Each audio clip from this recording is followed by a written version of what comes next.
Hotel স্টাইলের বোনা খিচুড়ি ঘরোয়া মশলায় 1 কাপ মুগ ডাল নিয়ে মিডিয়াম আঁচে ডালটা ভেজে নিচ্ছি। রান্নার জন্য এখন চুলায় প্যান বসিয়ে 1 কাপ রান্নার তেল দিয়ে দিলাম আর 1 কাপ দিয়ে দিচ্ছি পেঁয়াজ কুচি। তেলের সাথে পেঁয়াজটা একটু নরম করে ভেজে নেওয়ার পর এখানে কিছু আস্ত গরম মশলা দিয়ে দিচ্ছি।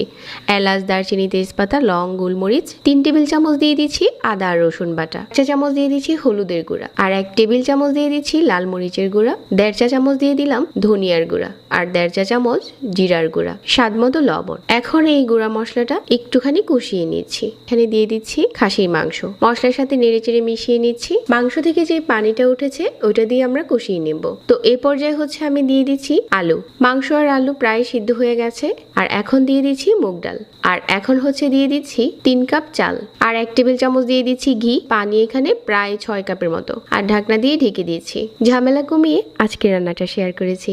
হোটেল স্টাইলের বোনা খিচুড়ি ঘরোয়া মশলায় 1 কাপ মুগ ডাল নিয়ে মিডিয়াম আঁচে ডালটা ভেজে নিচ্ছি। রান্নার জন্য এখন চুলায় প্যান বসিয়ে 1 কাপ রান্নার তেল দিয়ে দিলাম আর 1 কাপ দিয়ে দিচ্ছি পেঁয়াজ কুচি।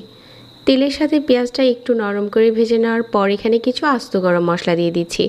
এলাচ, দারচিনি, তেজপাতা, লং, গোলমরিচ। 3 টেবিল চামচ দিয়ে দিচ্ছি আদা আর রসুন বাটা। 1 চা চামচ দিয়ে দিচ্ছি হলুদের গুঁড়া আর 1 টেবিল চামচ দিয়ে দিচ্ছি লাল মরিচের গুঁড়া। 1.5 চা চামচ দিয়ে দিলাম ধনিয়ার গুঁড়া আর 1.5 চা চামচ জিরার গুঁড়া। স্বাদ মতো লবণ। এখন এই গুঁড়া মশলাটা একটুখানি কষিয়ে নিচ্ছি। এখানে দিয়ে দিচ্ছি খাসির মাংস। মশলার সাথে নেড়েচেড়ে মিশিয়ে নিচ্ছি। মাংস থেকে যে পানিটা উঠেছে ওইটা দিয়ে আমরা কষিয়ে নেব। তো এই পর্যায়ে আমি দিয়ে দিচ্ছি আলু। মাংস আর আলু প্রায় সিদ্ধ হয়ে গেছে আর এখন দিয়ে দিচ্ছি মুগ ডাল আর এখন দিয়ে দিচ্ছি 3 কাপ চাল আর 1 টেবিল চামচ দিয়ে দিচ্ছি ঘি। পানি এখানে প্রায় 6 কাপের মতো আর ঢাকনা দিয়ে ঢেকে দিয়েছি। ঝামেলা কমিয়ে আজকে রান্নাটা শেয়ার করেছি।